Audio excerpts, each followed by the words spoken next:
ఈ అన్నిట్లికన్నా ఘోరం ఏంటంటే, మేమందరం బాధపడింది ఏంటంటే, ఒక ఈ ఆర్టీసీ బస్‌లో ఎలా ఏస్తారు సినిమాని?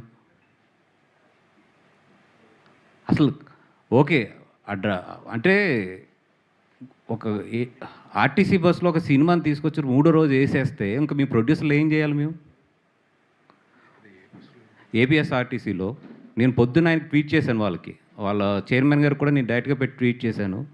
అండ్ ఈ పైరసీలో అందరికన్నా బాధితుడు ఎవరంటే ఫస్ట్ పవన్ కళ్యాణ్ గారు. 'అత్తారింటికి దారేదప్పుడు' ఆయన సినిమా ముందు రిలీజ్ అయిపోతే అందరం ఉండి నిలబడి ఆ సినిమాకి ఎన్ని కష్టాలు పడ్డాం ఇది అందరికీ తెలిసిన విషయమే. ఈ విషయం నేను కళ్యాణ్ గారి దృష్టికి కూడా తీసుకెళ్తాను.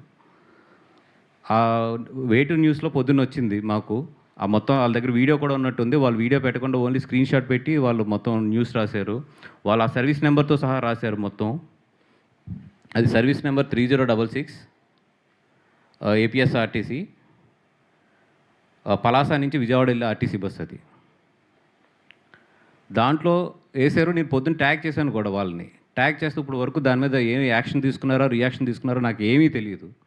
ఇప్పుడు ఈవెన్ విజయవాడలో ఉన్న వాళ్ళని వెళ్ళి అక్కడ ఏపీఎస్ఆర్టీసీ మెయిన్ ఏదైతే కార్యాలయం ఉందో అక్కడికి వెళ్ళి కూడా కంప్లెయింట్ లాంచ్ చేయమని at the same time police స్టేషన్లో కూడా క్రిమినల్ కేసు లాంచ్ చేయమని చెప్పాము. ఈ విషయాన్ని నేను ఇప్పుడు కళ్యాణ్ గారి దగ్గరికి దృష్టిలోకి తీసుకెళ్తాను కూడా ట్రై చేస్తున్నాను కమ్యూనికేట్ చేసుకోవడానికి. అదేవిధంగా మా దుర్గేష్ గారు మీ ఎవరైతే సినిమాటోగ్రఫీ మినిస్టర్ ఉన్నారో ఆయన కూడా ట్రై చేస్తున్నాను నేను. ఈ విషయం మాత్రం చాలా సీరియస్‌గానే తీసుకుంటాం.